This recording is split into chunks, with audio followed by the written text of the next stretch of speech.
Real-Time Review. I'm your host, Jesse Nussman. With me, as always, fellow Atlanta film critic Jason Evans. Hey, buddy. And by the way, we're back in the studio. We are back in the studio. I noticed you did not bring your leather jacket today, which is unfortunate because the new movie we're going to discuss this week is The Bikeriders, starring Austin Butler, Jodie Comer, and Tom Hardy. Do is sit around talking about motorcycles.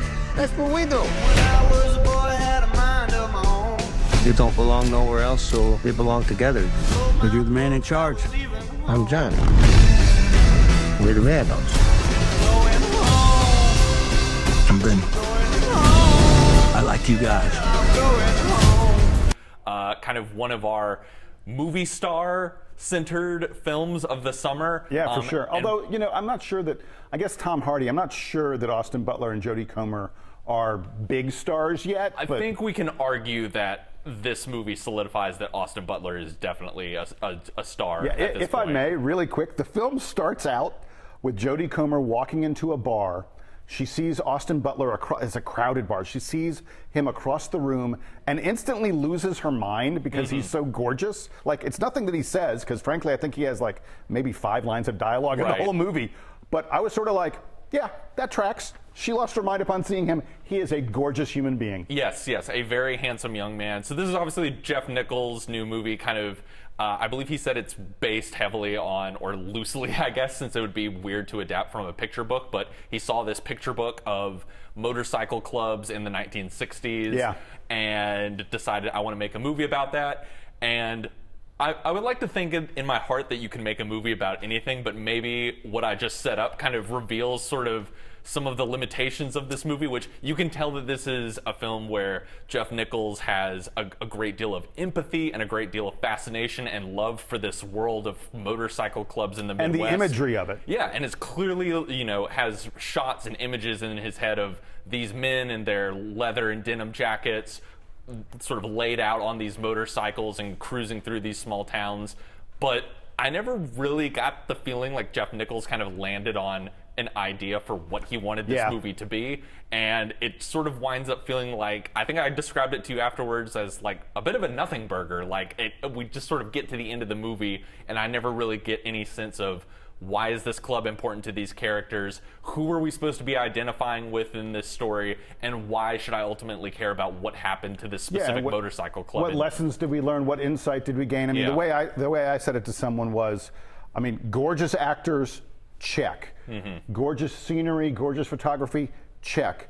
But a story that is compelling, a story that takes us somewhere, that transports us a little bit, no. Big buzzer, big X mark there. And I believe story is so important to making a good movie. You've got a lot of other elements. I mean, Jeff Nichols is a quality filmmaker who's made some great independent films in the past, knows what he's doing behind the camera, but I don't think from a script standpoint he had enough of an idea here. Yeah, this is also a movie with accents. Jodie Comer does the best Upper Midwest accent since Fargo. And it's Jodie Comer doing a very like go big performance. Tom Hardy doing another. He's basically doing. Always understated. Come on. Well, I was going to say Tom Hardy is always way over the top, and here it feels like he's the right amount of over the top. He felt like he was kind of doing Brando the whole time. For sure. You see aspects of that in it.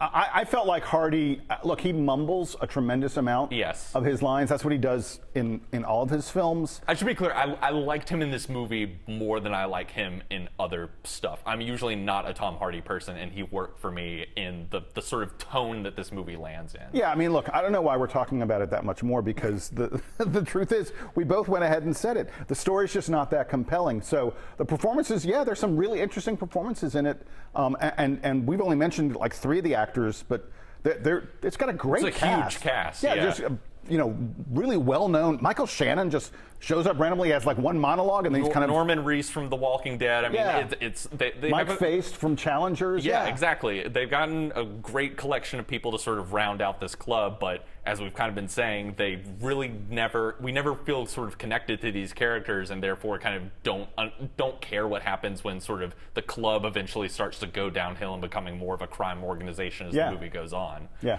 All right. We've said everything we need to say about it. Yeah. So we'll throw Bikeriders to the side, Right. kind of one of the disappointments of the summer. But we figured now what we would do is talk about kind of check in midway through the year and give some of our favorites of the year thus we're far. just days from the 6-month mark Yes. of 2024. So rather than a top 10, top 5. We'll do a right? top 5, yeah. So I first honestly, there haven't been 10 good movies. No, here. well, I wanted to ask you, like, do you feel like this has been a good year for movies thus far, now that we're kind of at the midway point? And I even kind of struggled a little bit to come up with 5, and even kind of thinking, like, is the best filmmaking I saw all year actually the Ripley series on Netflix? Like, I even, as like a bit of a troll, almost thought about putting that in my top 5, or like, can I put Shogun in there? Like, this hasn't felt like the most rich year for movies thus far. Look, we're clearly getting the after effect of the strikes that happened last year that pushed back acting, pushed back screenwriting, and I think some of these productions may have been a little,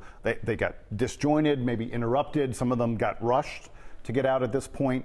And honestly, even though we're coming up with a top 5, I was thinking about it. My top 2 will probably last and make it to my top 10 at the end of the year. I doubt the rest of the movies in my top 5 will show up once we hit October, November, December, and there's more high quality stuff out there. I would hope so. I mean, maybe the benefit of this, because even looking ahead to the months ahead, like, I don't know that there's that much that I'm that excited for, but maybe that's the opportunity for something can kind of come along and surprise us, and that sort of makes our jobs as critics all the more every fun. year there are films that you probably thought, that's not going to be that great, and then suddenly it surprises you. I'm not prepared to diss the entire year based on the first 6 months being Moonlight is always the perfect movie example I think of that, of something that, like, I don't think anyone was checking for back when that came out, and then wound up being, you know, probably one of the defining movies of the decade. But let's get into our top 5s. So my number 5 is a movie we argued about very extensively on the show, which was Alex Garland's Civil War, which I think is maybe the most misunderstood movie of the year thus far. I think a movie that a lot of people's expectations about what they thought it was going to be, what they were expecting it to say in a very heated election year, where it was sort of playing into their expectations of what this movie was. And I think I would be surprised if this does not become a thing where, like, 5-10 years down the line, we're sort of going back to this provocative movie and saying, like, oh no, Alex Garland maybe had more on his mind, but we were just sort of caught up in, like, what does Alex Garland have to say about Trump versus Biden or something like that? And that's not really what the movie's about. Yeah, I've got no problem with you putting in your top 5. It wasn't really under consideration for me because I think that the story didn't quite get there. But it is a film with a lot of haunting imagery, and I think you're probably right. It is a film that will last, at least in terms of being in people's memories and people revisiting it. And, you know, if that's a good criteria for top 5, I got no problem with that being in there. My number 5 film is Inside Out 2, which you and I just discussed last week on the show. Look, I came into it incredibly skeptical.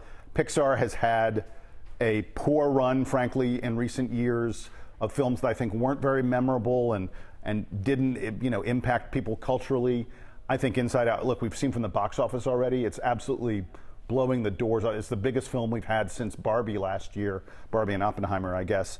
And I keep on going back to, I love the way they got inside the head of a 13-year-old girl in a way that I found believable in terms of her emotions and them taking over her. The way anxiety takes over the entire brain is just, I thought it was brilliant. And it's also gorgeous animation, great voice acting, and as you and I said a week ago, ordinarily I'm not like, oh, sequel, please give me more sequels. You give me an Inside Out 3, 4, 5, however many as it takes, I'm with them all the way because they've now demonstrated that they can do something really interesting and compelling and reveal something about the human condition while also being funny and making a movie that kids will enjoy. So I'm really excited to talk about my number 4 because it's a movie we haven't discussed on this show. It's a movie I saw all the way last year at the Toronto International Film Festival and was a bit disappointed to see that it was just sort of being dumped on Netflix this summer.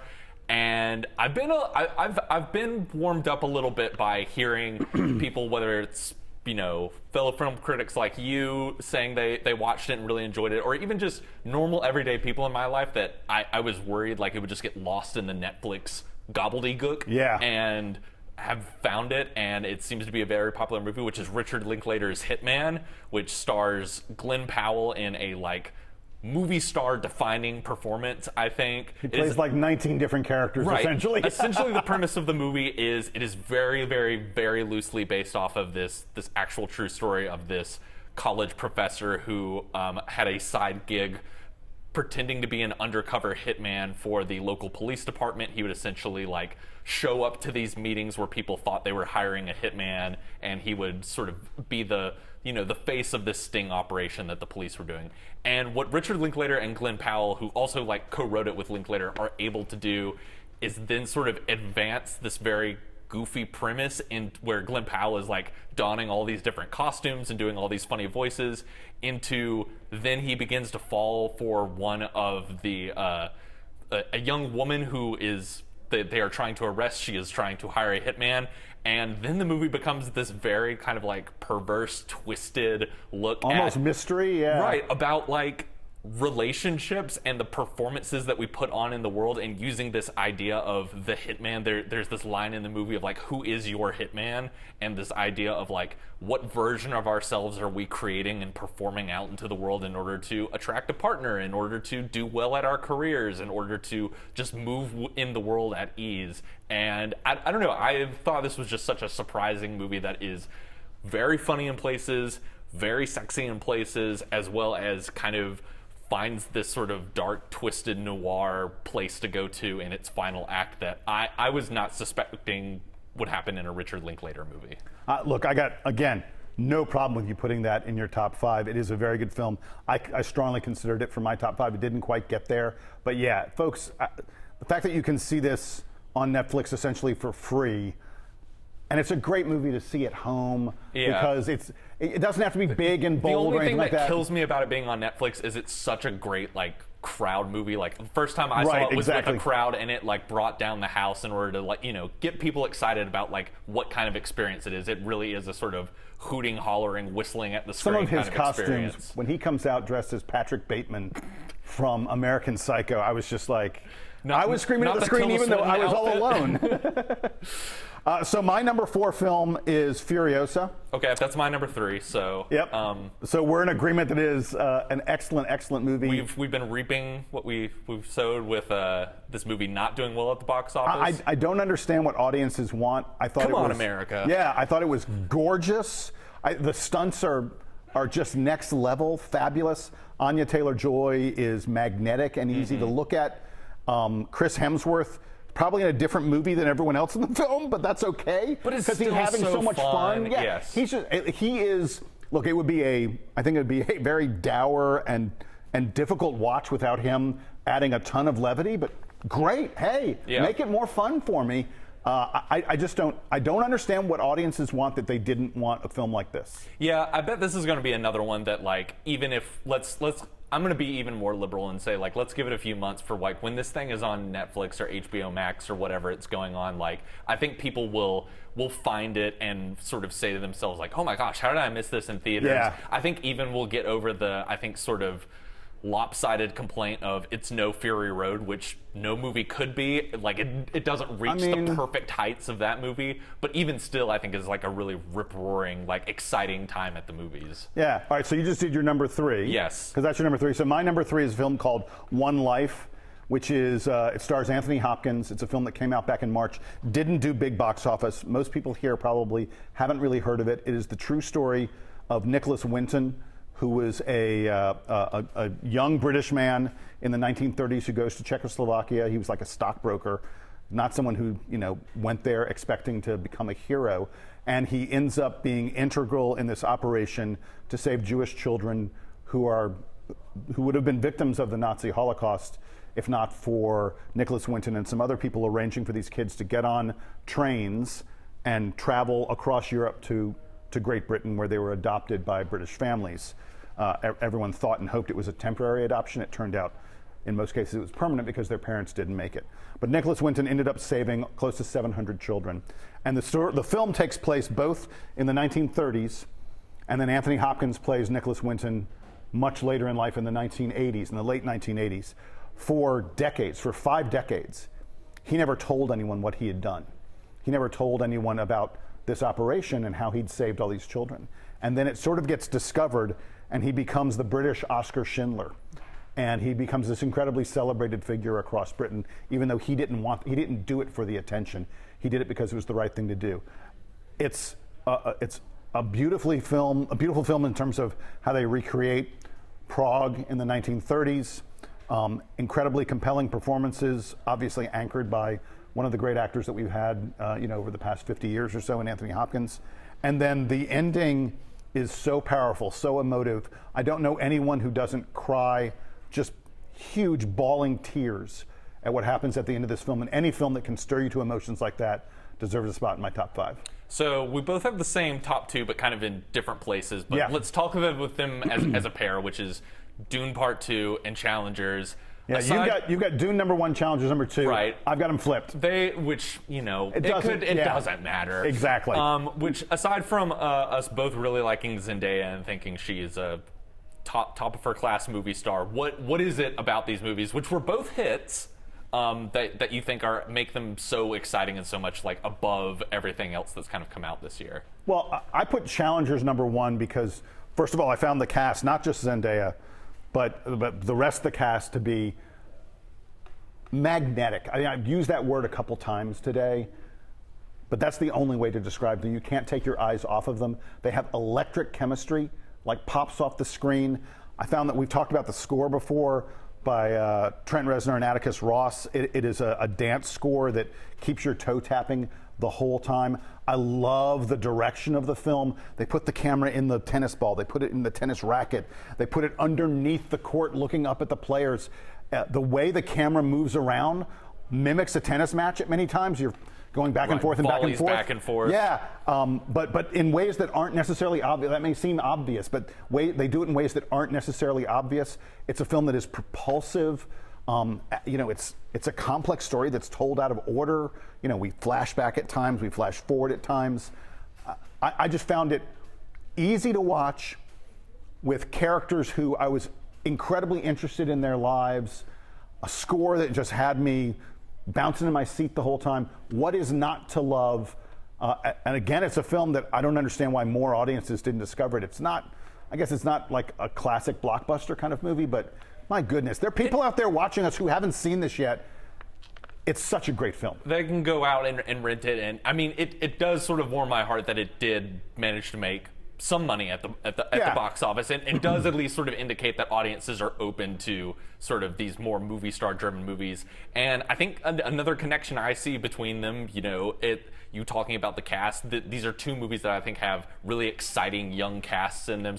I feel like we're seeing, especially in Dune, a new generation of movie stars with Timothée Chalamet and Zendaya and Austin Butler and Florence Pugh, kind of, all collected together, and then we'll sort of look back on this as sort of like, oh, this was sort of this cool moment where all these people that we sort of,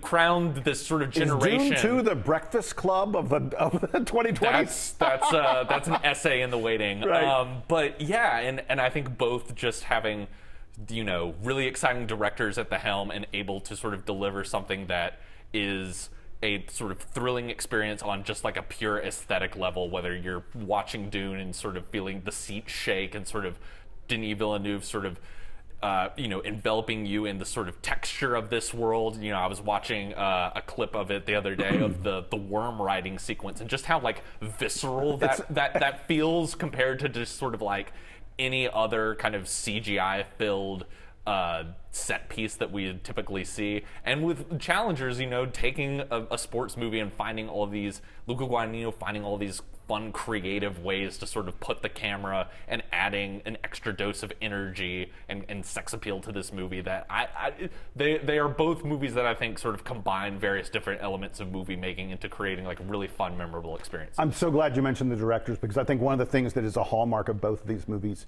is that you feel like the director is in control at all times. And these are two of sort of the great directors that are coming on. I mean, I think Denis is certainly better known than Luca, but that's fine. But they're two guys that you feel like they know exactly what they want you to experience. They know exactly how to show it to you, and we as an audience are lucky to have them as our guideposts through these two worlds that they create, especially in the case of Dune too. And the world is absolutely unbelievable. Whatever they do, it's must see as far as I'm concerned because of what they've demonstrated past in their career, but especially in these two films, which I think arguably are their two best films so far.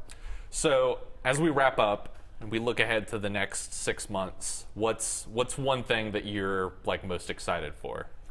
You're gonna laugh. This may seem crazy. Are you gonna say Kraven the Hunter? I'm not gonna say Kraven the Hunter. No, I might be most excited for Twisters and Beetlejuice. Interesting. And I don't say that from the standpoint of like a critic finding the best film or something like that, but I'm really intrigued at both of these, which are long dead franchises. I mean, frankly, the original Twister, the original Beetlejuice came out probably before you were born.